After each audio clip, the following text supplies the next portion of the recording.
días a todos y a todas los que nos acompañan en este... ¿Sí me escuchan? ¿Sí me escucho, Jesús? Doctora Evelyn, creo que no se escucha.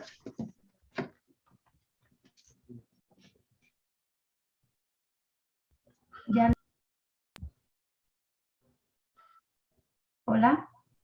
Ahí está, adelante, perdón, doctora, gracias. No, gracias a ti.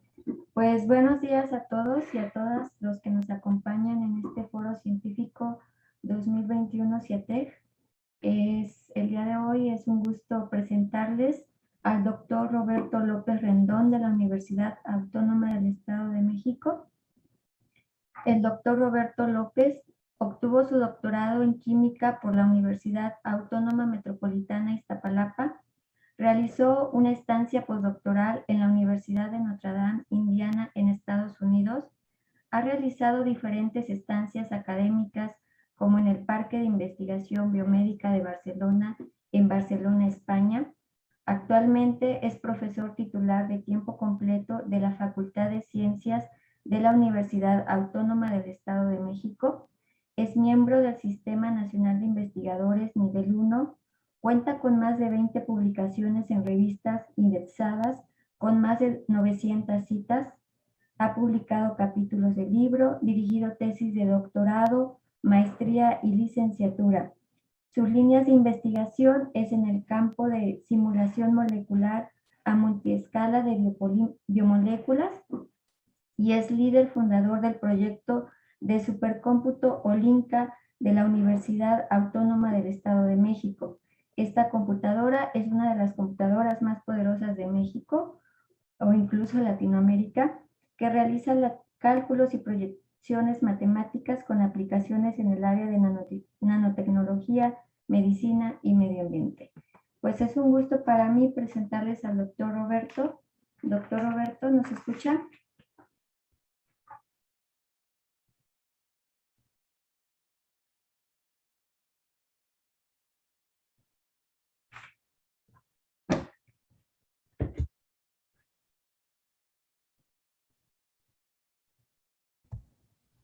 Bueno. Hola. Buenos días, ¿ya me escuchas? Sí, muy bien, Roberto. Okay, perfecto. Puedes compartir tu presentación y en share bienvenido. screen, ¿verdad? Sí, en la parte de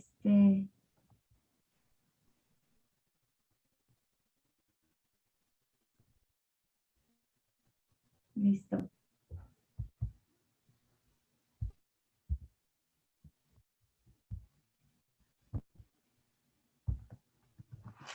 ¿Ya lo ven? Sí, sí, estamos viendo. Todavía no está en... Ahí está. Muy bien.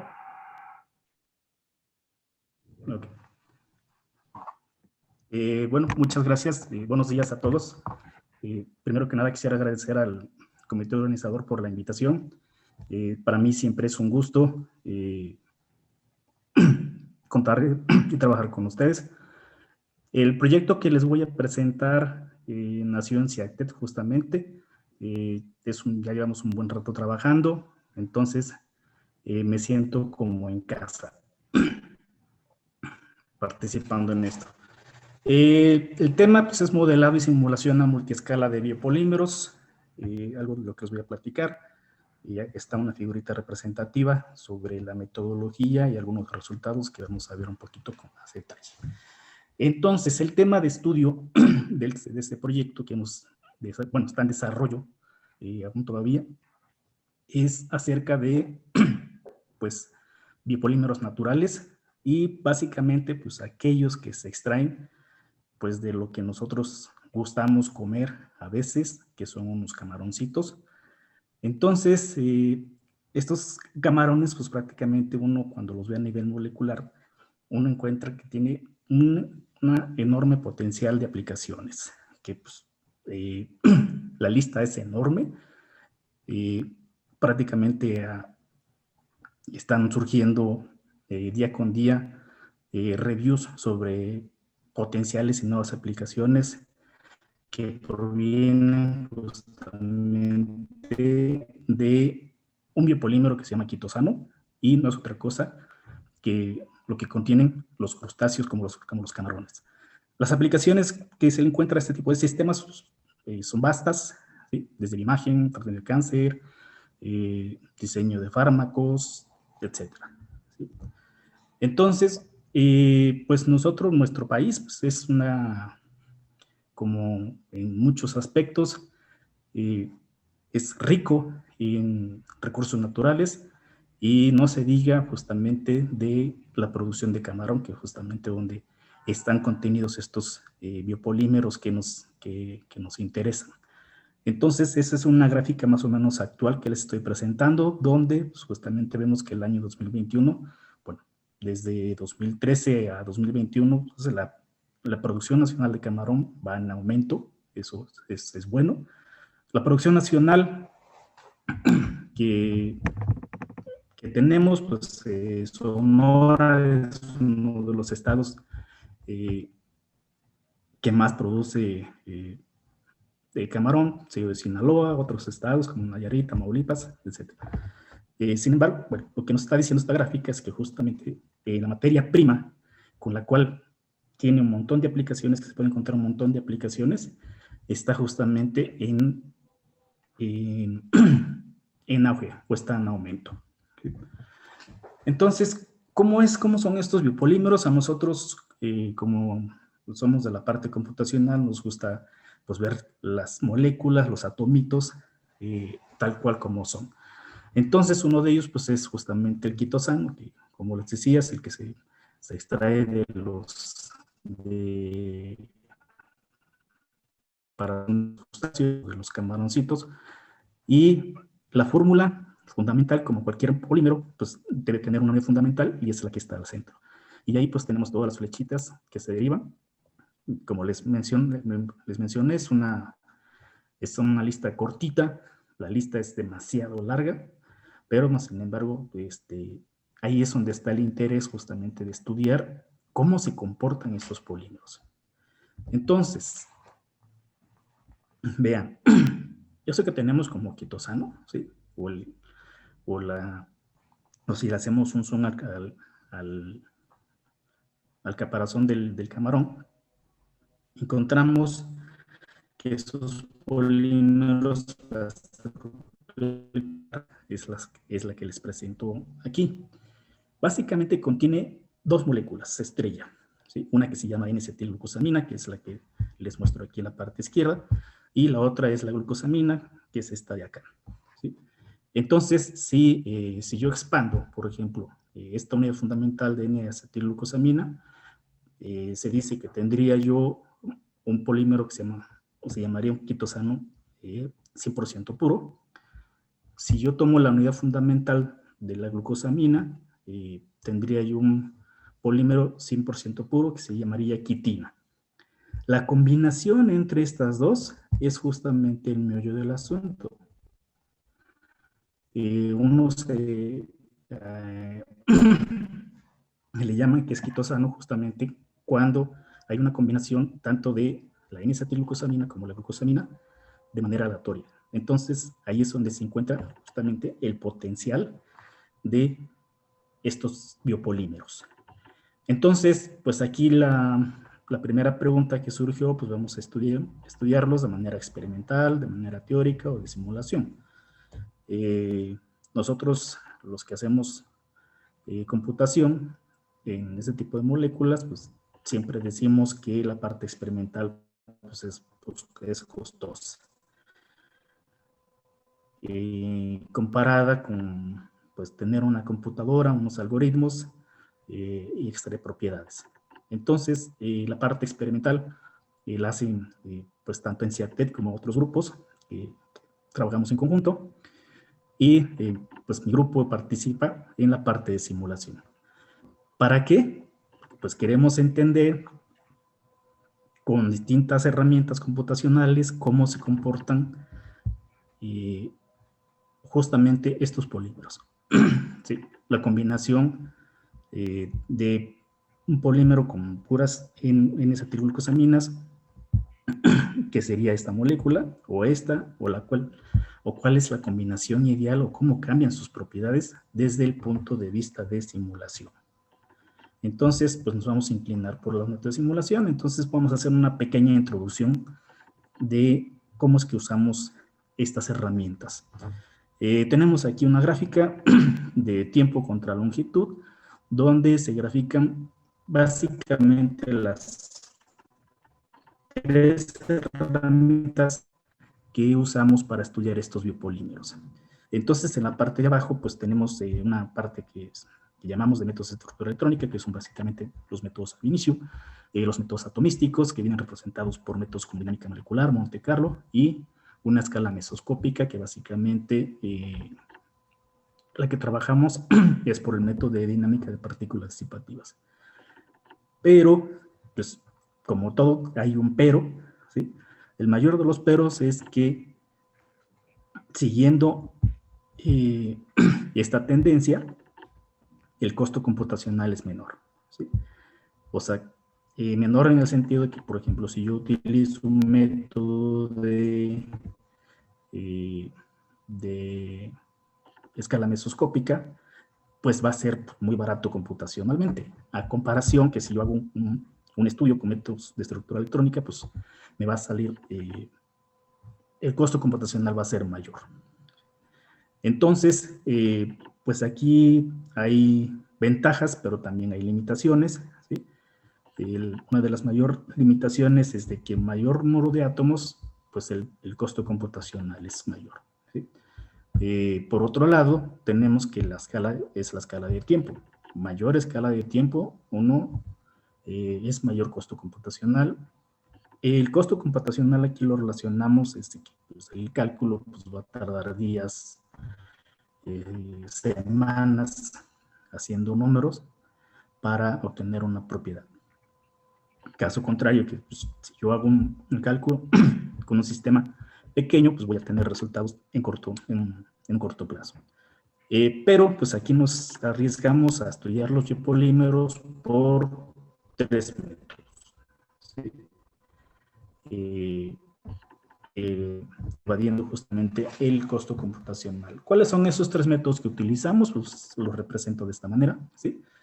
Esos son los métodos que llamamos a multiescala. En primera parte tenemos los métodos de estructura electrónica, que básicamente están basados en la teoría de funcionales de la densidad, o FT. Si, por ejemplo, yo me tomara un dímero de glucosamina, en este caso, lo que estoy representando acá, si yo estudio sus propiedades electrónicas, pues en el fondo estaría yo estudiando un sistema con 338 electrones aproximadamente, ¿sí? Ahí está el costo. Pero, si no me interesan las propiedades electrónicas, cambio de metodología a una metodología que llamamos atomística, que básicamente el método ideal para esto es el método de dinámica molecular. Entonces paso de 338 electrones a solo estudiar 45 átomos, ¿sí? Que básicamente sería esta representación. Obtengo propiedades que se obtienen desde este punto de vista atomístico, pero tenemos otra metodología que lo que hace es engloba, ¿sí? En esferitas o pelotitas, un conjunto de átomos, que esa es la técnica mesoscópica o DPD, y entonces en lugar de tener 45 átomos, de 45 paso a 2. Hay ventajas y desventajas tanto en una como en otra o en otra metodología, pero lo más interesante es que cualquier resultado que uno obtenga con estas metodologías, sus propiedades pueden ser comparables con mediciones experimentales. Ahí la ventaja de utilizar cualquiera de estas tres metodologías. Nosotros hemos aplicado las tres en el caso de los biopolímeros pues novedosos. Entonces, pues la sinergia en estos métodos o nuestra metodología es justamente esta. Tenemos un objetivo de estudio, en este caso son los biopolímeros, que lo que hacemos, pues hacemos estudios de estructura electrónica, los resultados de la estructura de electrónica los podemos conectar a un método atomístico de dinámica molecular. Los resultados de este método se pueden conectar o usar en modelos mesoscópicos como DPD. Y la información de DPD se puede corroborar también con la de FT, ¿sí? Entonces, pues es una maravilla utilizar estos métodos porque te dan distintas perspectivas, distintas propiedades de cualquier sistema. En este caso, pues, nos interesa saber cómo se comportan tanto el quitosano, la quitina, con esas tres metodologías. Muy bien. Entonces, cuando empezamos este proyecto, pues, las preguntas que se plantearon al inicio fue cómo es que afecta la estructura de estos, básicamente en estos tres aspectos: el peso molecular, el grado de acetilación, es más importante, y el efecto solvente. Porque cuando se hacen experimentos, pues el efecto solvente, hay algunas cosas que me platicaban que se cristaliza, ¿sí? A estos polímeros no les gusta, por ejemplo, el agua, les gusta otro tipo de solvente, como dimetilsulfóxido, etcétera, pero pues no sabíamos exactamente por qué, y ahí pues, tratamos de responder preguntas. El grado de acetilación también, vamos a ver más adelante cómo son nuestros resultados y cómo afecta también el peso molecular. Entonces empezamos por los métodos de estructura electrónica, de FT, después pasamos a la parte atomística de dinámica molecular y después pasamos a la parte mesoscópica con el método de dinámica de partículas disipativas. Ok, para no ahondar mucho, para no marearlos con tantas fórmulas, ¿sí? Nada más presento aquí la parte de la teoría de funcionales de la densidad. Las tres propiedades que les voy a mostrar, hemos calculado muchas más, pero por el tiempo andamos un poquito limitados. Básicamente lo que les presento es cómo es el potencial electrostático, los resultados que obtenemos en cuanto a interacciones nucleofílicas y electrofílicas. La fórmula de cómo calcular el potencial electrostático es básicamente por esta relación, ¿sí? Donde Z es la carga del núcleo localizado en un punto R. Rho de R' es la función de densidad electrónica. En el caso de las interacciones electrostáticas se calcula por esta diferencia, ¿sí? Es una diferencia entre la densidad electrónica para un sistema de n más 1 electrones y la densidad electrónica para un sistema de electrones, ¿sí? La parte de las interacciones electrofílicas se calcula también por una diferencia, pero al revés, ¿sí? Donde la diferencia se da entre la densidad electrónica de un sistema de n electrones y la densidad electrónica de un sistema de n menos 1 electrones.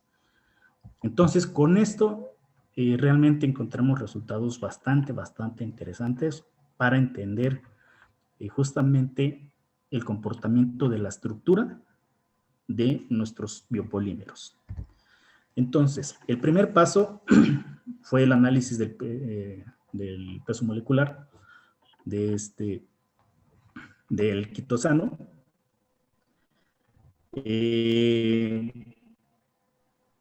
Hicimos estudios sobre 9 sistemas. Esto es, el primer sistema solamente contiene un monómero de la N-acetilglucosamina. Después tenemos 2 monómeros, 3, 4, 5, 6, 7, etcétera, hasta 9 monómeros, ¿sí? Por separado, para cada uno de estos sistemas calculamos cómo son sus geometrías más estables, cómo son sus puentes de hidrógeno, su potencial electrostático, orbitales moleculares y la reactividad química. Ok, pues vamos a ver cómo se ven estas cosas. Les presento aquí nada más 3 casos en cuanto a los puentes de hidrógeno.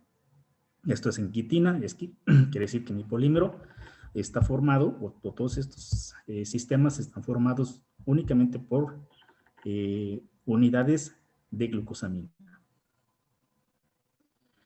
Tenemos estudios también, el estudio similar, pero con N-acetilglucosamina, pero por tiempo pues no se los presento, pero con gusto, si alguien está interesado, se los podemos platicar.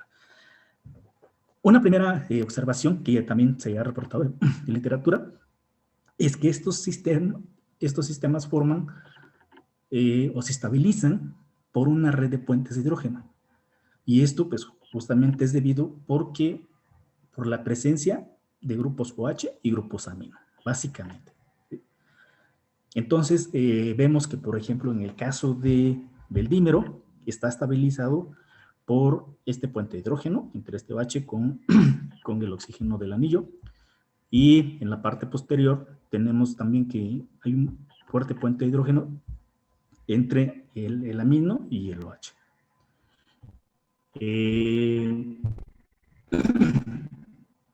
Cuando tenemos el trímero, esos puentes de hidrógenos que están señalados por líneas punteadas, también se conservan, y en el tretámero también se conserva la misma red de puentes de hidrógeno.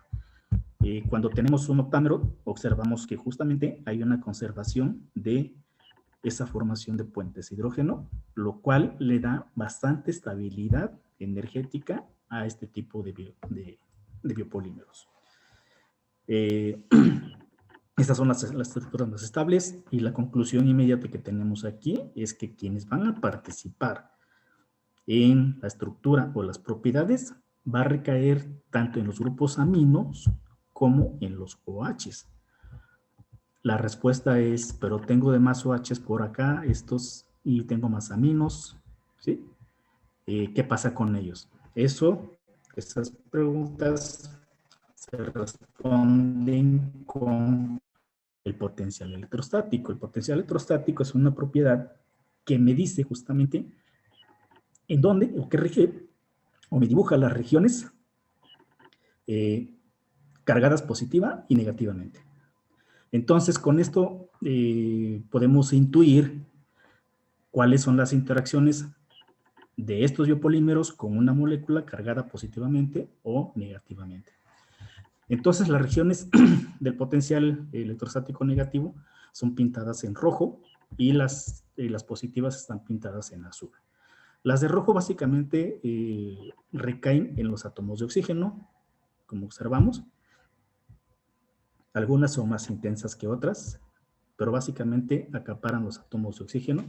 Entonces, la primera conclusión que vemos tanto en el dímero, el trímero, el tetrámero, lo que observamos es de que los átomos de oxígeno de los OHs van a tener una actividad importante en cuanto a la interacción con alguna molécula positiva. ¿Sí?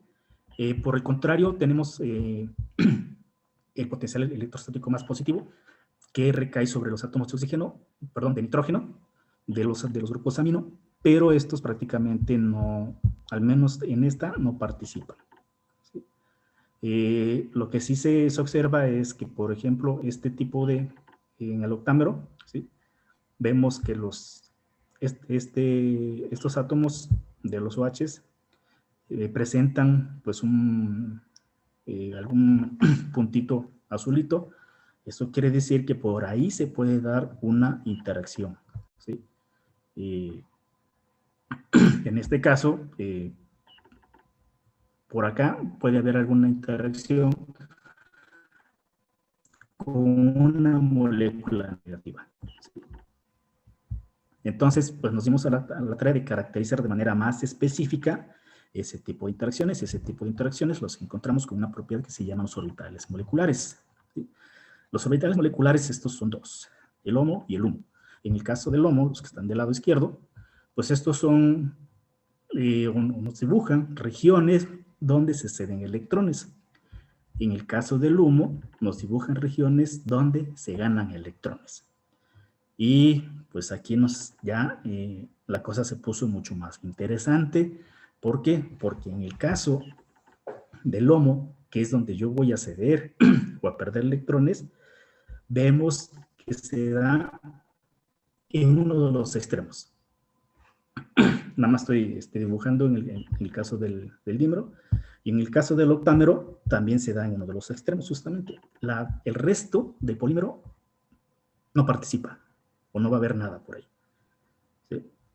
En el caso del HOMO, donde se van a ganar electrones, justamente vemos que se dan, o se va a dar justamente también en uno de los extremos, pero específicamente en la región donde se encuentra un OH, ¿sí? Que es esta de acá. Y en el caso del octámero, como que esa propiedad se conserva, también justamente hay el grupo H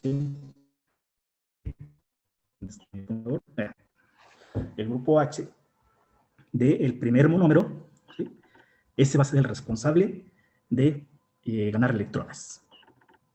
Y por el otro lado también vemos que aquí en esta región es donde se van a ceder electrones. Entonces la primera conclusión es que el resto de los polímeros, el resto del polímero, o sea, si fuera este caso, no participaría. La tensión está en los extremos. Muy bien. ¿Qué pasa con la reactividad? ¿Sí? La parte de reactividad es justamente está dada por las funciones de Fukui, que en este caso son las F+, que tenemos a la izquierda, y esto nos da cuenta del rol de las interacciones nucleofílicas. Las F-, las funciones de Fukui F-, que se conocen, nos dan cuenta sobre las interacciones electrofílicas. Y también nos llevamos sorpresas. La sorpresa fue que, por ejemplo, en el trímero, justamente vemos que el OH es el responsable de las interacciones nucleofílicas, y en el octámero lo mismo. El OH, y no es cualquier OH, ¿sí? Porque en el caso del primer monómero, justamente aquí tengo este OH y tengo este de aquí, pero este no participa. El responsable de alguna interacción de tipo nucleofílico se va a dar por este OH de acá. Lo mismo pasa en el tetrámero. El resto del polímero no le hace nada. En el caso de las interacciones electrofílicas, vemos que es el grupo amino. Aquí tenemos grupos aminos también, pero esos no participan. El que participa es en el primer monómero. Entonces aquí vemos se va a dar una fuerte interacción de tipo electrofílico. En el caso del octámero, también vemos que justamente la posición de los grupos amino, de los extremos, aquí tenemos un grupo amino, aquí tenemos otro grupo amino, esos van a ser los responsables de interacciones de tipo electrofílico. El resto del polímero no hace nada. O sea, quien lleva la voz cantante en este tipo de interacciones son justamente los extremos, pero aquí ya identificamos en los extremos, en un caso son los OHs y en otro caso son los grupos amino. Entonces, pues eso nos fascinó muchísimo. Ahora, otro de los análisis que hicimos y que también surgió muy interesante fue el grado de desacetilación. Esto con DFT, no hemos salido con DFT.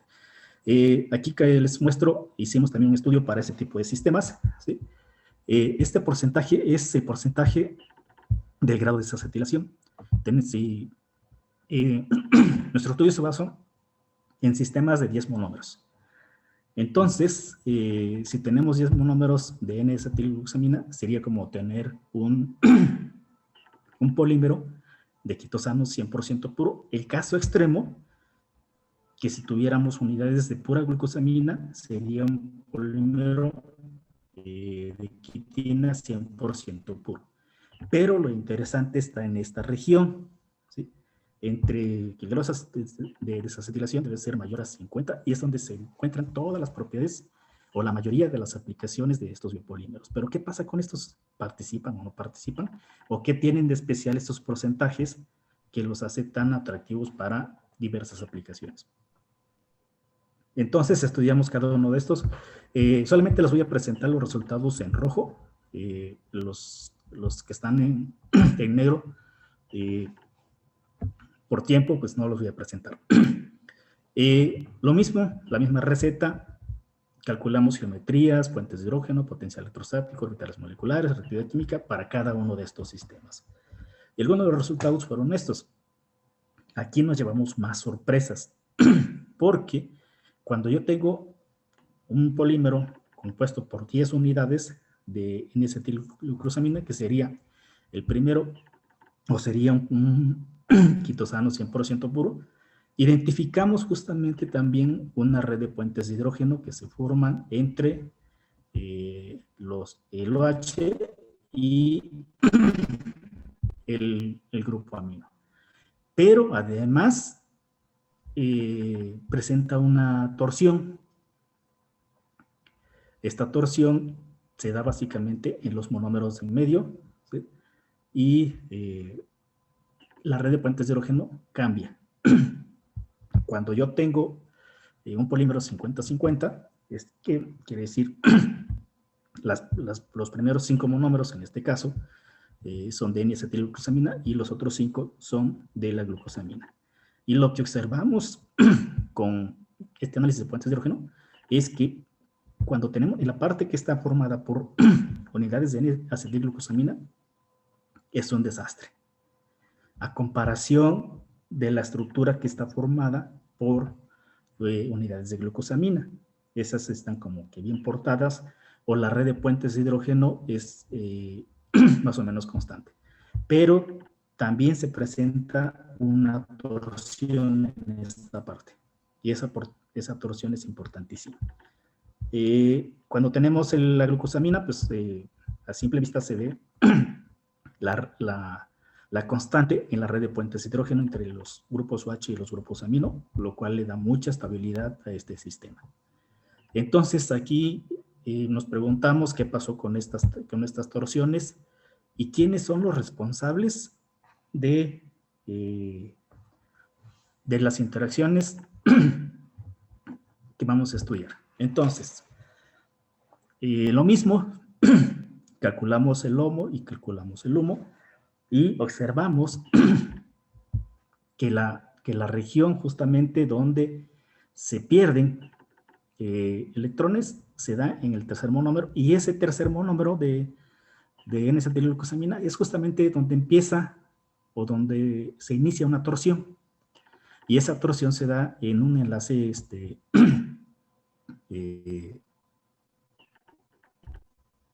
en un enlace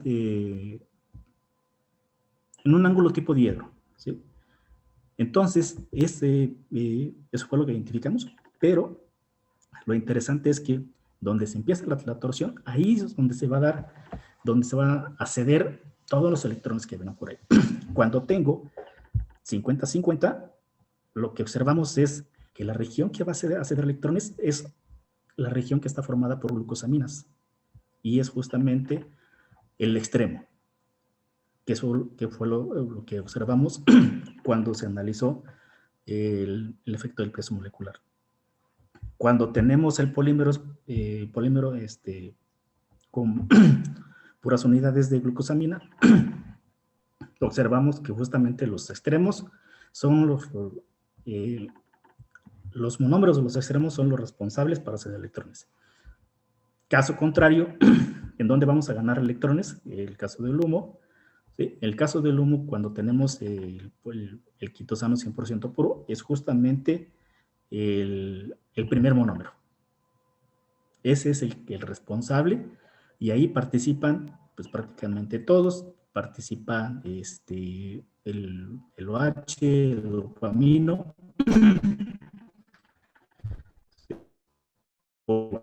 Cuando tenemos el 100%, la parte que va a ganar electrones sigue perteneciendo a la secuencia donde se encuentran los monómeros de N-acetilglucosamina. Y cuando tenemos el 100% de glucosamina, también la parte que va a ganar electrones es justamente el extremo del primer monómero. Entonces, el potencial electrostático, lo mismo, ¿sí? Vemos aquí el efecto de la torsión, y vemos que hay regiones electrostáticas más negativas, dadas por los átomos de oxígeno, y en el caso del 100%, pues prácticamente es uniforme, ¿sí? Y observe que aquí se da como que un desarreglo molecular, y es justamente donde se va a dar este desarreglo molecular, es donde participan las interacciones, ¿sí? El grado de desacetilación, ¿cuáles son los grupos funcionales que participan? En el caso de las interacciones nucleofílicas, que son los de la parte derecha, vemos que aquí justamente es el grupo amino. Aquí hay un grupo amino, ese es el responsable, ¿sí? Cuando tenemos un polímero de quitosano 100% puro.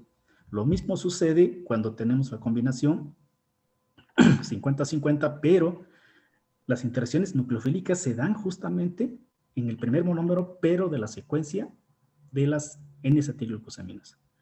Y en el caso de 100%, un polímero que tiene 100% puro, también es el primer monómero. Es el responsable de las interacciones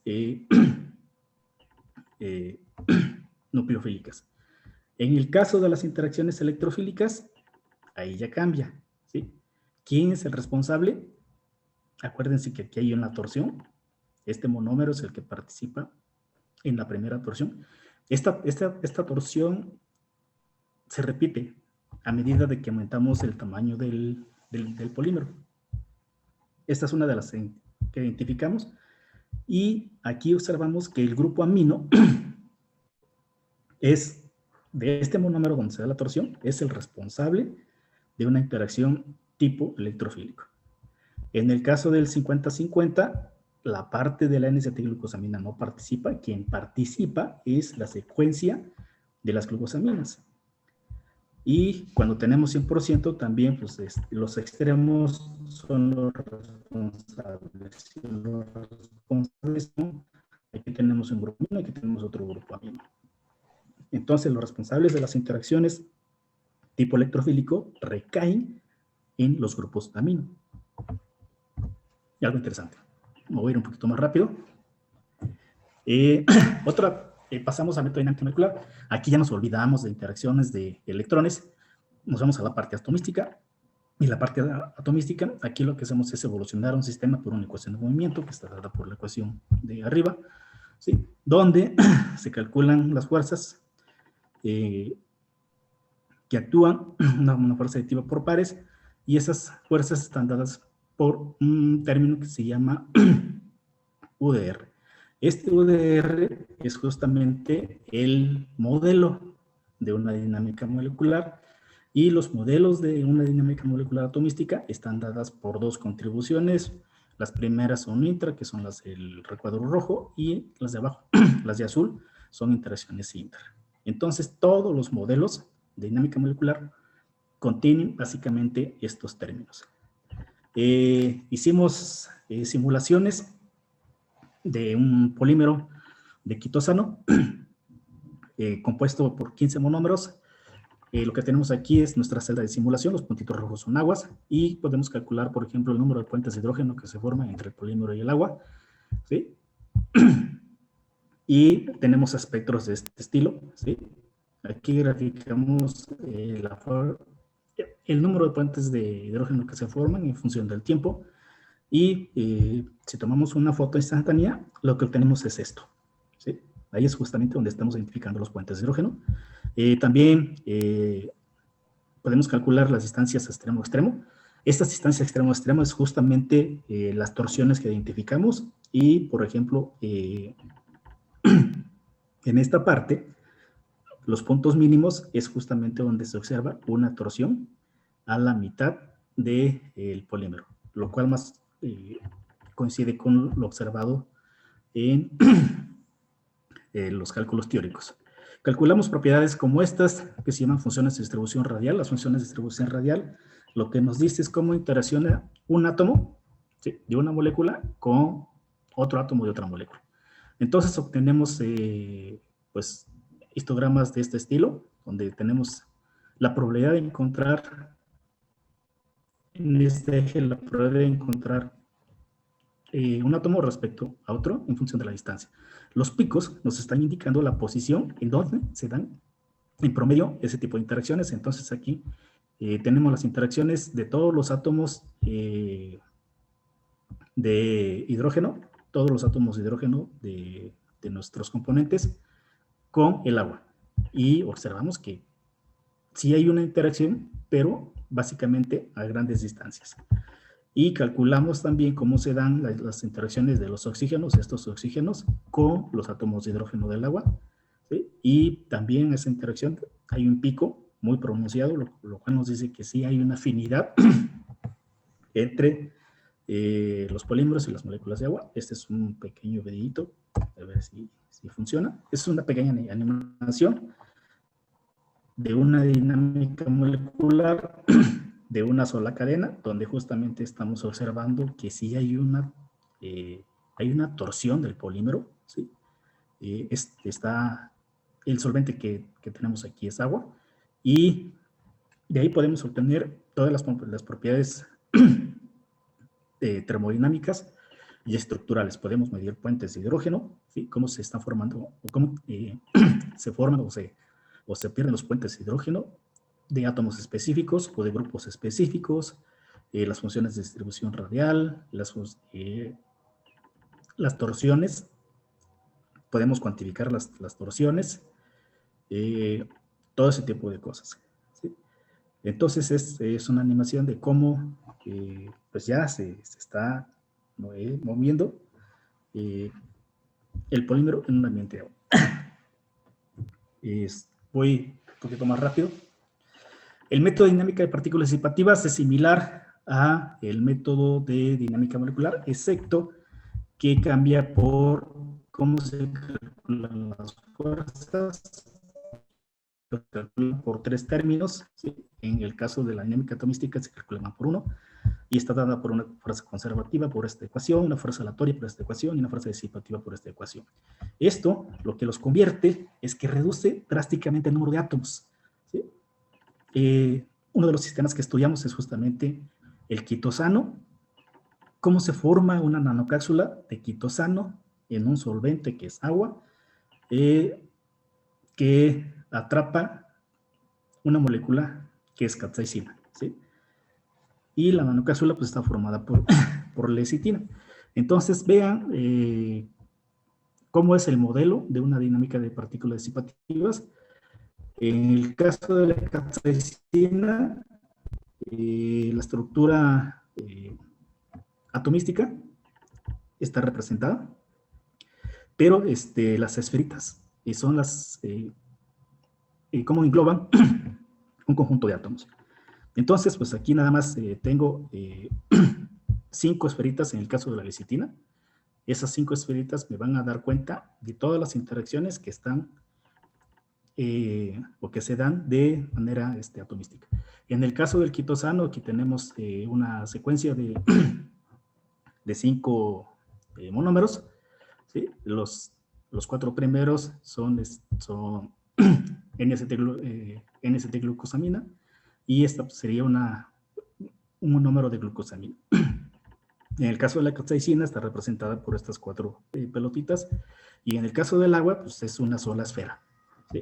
Entonces esto me lleva a tener escalas de tiempo mayores y sistemas más grandes. Entonces la nanocápsula, esta es una configuración inicial de la nanocápsula, de un liposoma, y vemos que aquí estamos viendo la lecitina, y la parte amarilla es la parte hidrofóbica, mientras que la parte roja, las pelotitas rojas, representan a la parte hidrofílica.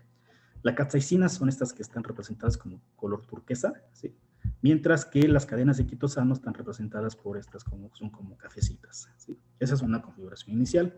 Cuando hacemos una simulación, ¿sí? Vean que la simulación ahora está del orden de microsegundos, algo que es impensable calcular con una dinámica molecular, o bueno, sí se puede, pero es quedarse ahí con la computadora mucho tiempo. Entonces la configuración inicial, y a medida que va avanzando el tiempo, estas son distintas fotografías de cómo se van asociando justamente el liposoma con los polímeros de quitosano y la capsaicina. Esto sucede, así se ven, a 2 microsegundos, a 8 microsegundos y a 24 microsegundos. Entonces, nos detuvimos en 24 segundos porque ya habíamos observado que ya se habían formado o ya se habían asociado las partículas tanto de capsaicina al liposoma. Una de las cosas que calculamos son estas, son perfiles de densidad. Los perfiles de densidad nos muestran justamente cómo la evolución de cómo se va formando la nanocápsula. El anillito amarillo es justamente lo que nos decía, representa la parte hidrofóbica, ¿sí? Y la roja es la parte hidrofílica, y lo que está al centro es justamente el encapsulamiento. Entonces, esto es lo que pasa en A. Este es un efecto de concentración del polímero. Aquí simulamos 50 cadenas de quitosano, ¿sí? En B son 100, aquí son 150 y aquí son 200 cadenas de quitosano. Entonces, en 200 cadenas de quitosano vemos el centro, que está un poquito más pronunciado, ya está completamente cubierto por la nanocápsula. Eso lo verificamos por una propiedad que se llama potencial de fuerza media, ¿sí? El potencial de fuerza media lo que nos dice cómo se están asociando justamente todos los componentes. En este caso tenemos 3 casos. Medimos la lecitina con el quitosano para el caso A, la B es la capsaicina con el quitosano, la C la lecitina con la capsaicina. Esto se midió en 2 secuencias que están representadas por la línea roja y la línea azul, y estas secuencias están dadas por estas cadenas. La primera, la S1, está compuesta por 5 bloques y cada bloquecito tiene esta estructura, ¿sí? Tiene una unidad de N-S de glucosamina, luego tiene 3 glucosaminas, ¿sí? Una de N-acetilglucosamina, 3 glucosaminas, etc. Así hasta 5 bloquecitos, y la misma nomenclatura se usa para la secuencia 2. Entonces, lo que nos dice, mientras más profundo sea esta propiedad, la interacción va a ser mayor.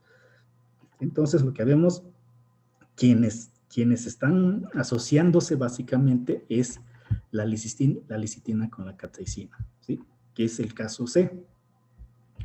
Quienes no se asocian tanto es la lecitina con el quitosano, ¿sí?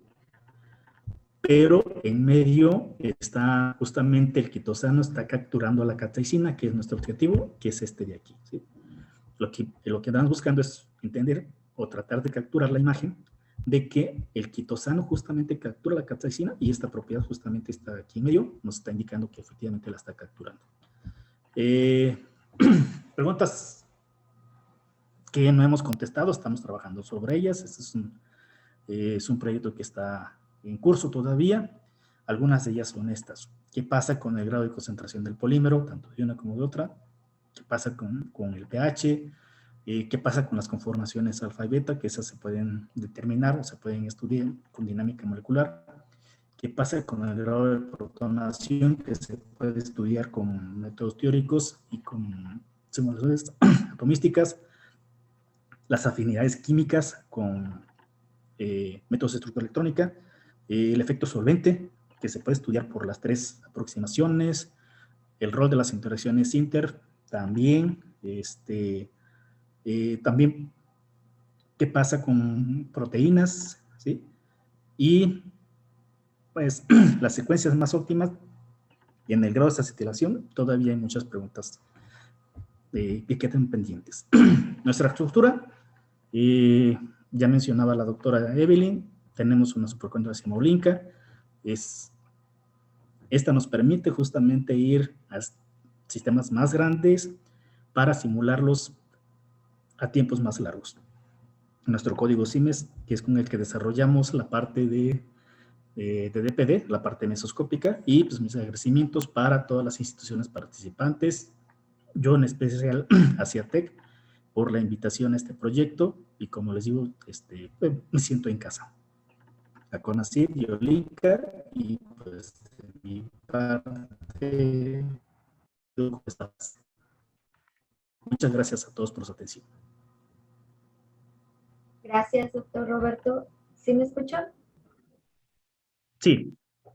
Gracias, doctor Roberto, por la presentación y por aceptar la invitación. Me mandan una pregunta.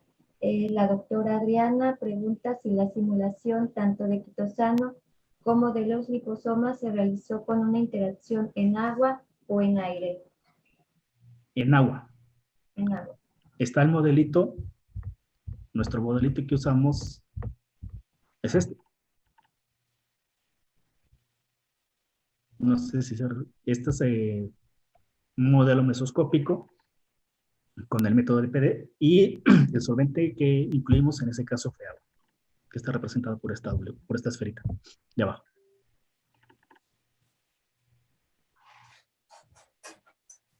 Gracias. No sé, Jesús, si te hayan hecho llegar alguna pregunta a tu correo. Hola, doctora Evelyn. Sí, tengo dos preguntas. Una pregunta de la... ya contestó la misma pregunta, me dicen. Y una pregunta más. Un minuto, por favor. Aquí está. Pregunta Luis Jorge Coronado. ¿El método de dinámica molecular podría simular altas presiones con el quitosano? Sí. La ventaja de una dinámica, bueno, no lo puse acá, atomística, ahí es el modelo. Pero este modelo, bueno, la dinámica molecular se simula bajo diferentes ensambles estadísticos. El más tradicional es a temperatura constante, la simulación que les presenté aquí. Pero hay otro método que es a presión constante, ¿sí? Que es el isotérmico isobárico, y ahí tú puedes también someterlo a las presiones que uno quiera. O sea, puedes simular efectos de temperatura y presión sin ningún problema.